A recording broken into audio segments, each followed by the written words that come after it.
A lone dungeon master weaves a tale. A council of dungeon masters, however, now they can create a multitude of realities. GameMasters here, and to reveal one's doubts as a dungeon master is to walk the edge of a cursed blade.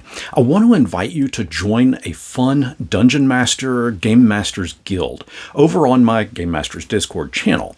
As no dungeon master, no storyteller, no architect of worlds wants to admit that they don't have all the answers, and yet no mortal mind, not even the most cunning game master or seasoned DM, can foresee every twist of ingenuity that their players are going to throw out there to thwart their puzzles, traps, monsters, or whatever else it is that you have created. When a dungeon master begins to feel overwhelmed, some retreat into their own minds, convinced that they must shoulder every burden alone. They tinker with house rules in secret, agonize over balancing encounters, muse as to if they should just scrap an entire level of the dungeon, and they can easily spiral into frustration when their players zig where the DM thought that they may zag. For example, how do you handle a situation where the players ignore your story hooks and just kind of go off in a random direction, but not railroad them to put them back on track,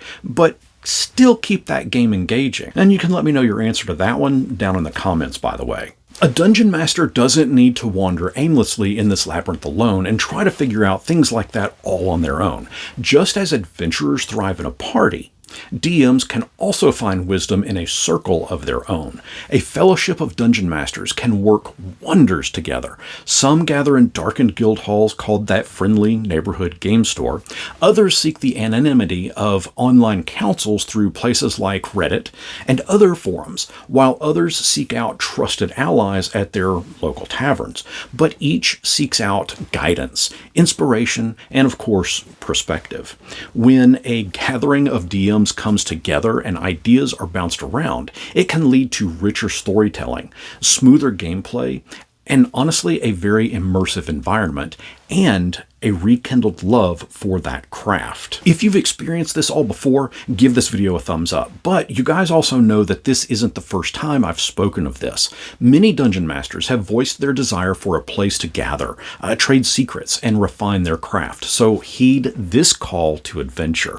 I have formed a grand conclave, a gathering of dungeon masters, storytellers, and game masters on my Discord, where we can be devoted to honing our skills, sharing our triumphs, and even our blunders. But I wanted to create this space to ensure that no DM finds themselves trapped in an oubliette or walking these paths alone. For fledgling DMs still finding their footing or forging their first adventure or campaign, this channel is going to be for you. For the advanced DM, you are also very welcome, as your perspective will help shape and mold future generations of our hobby. And I'll leave a link down in the description as to where you can go to join my Discord, but it's also popped up here in this video. I invite you to join, and I look forward to sharing ideas and helping to solve our common player roadblocks. When you join, check out the rules section and add the DM/GM role. It's going to look like a little wizard icon. And come chat with us. I present a new challenging Dungeon Master question of the day daily, and it's kind of a thought experiment to get the Game Master mind going, but I hope to see you there. Until next our paths cross, answer this one down in the comments.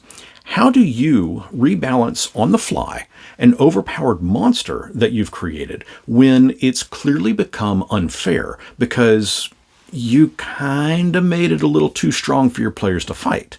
Or do you just let the swings happen and rule the fate of the dice rolls themselves?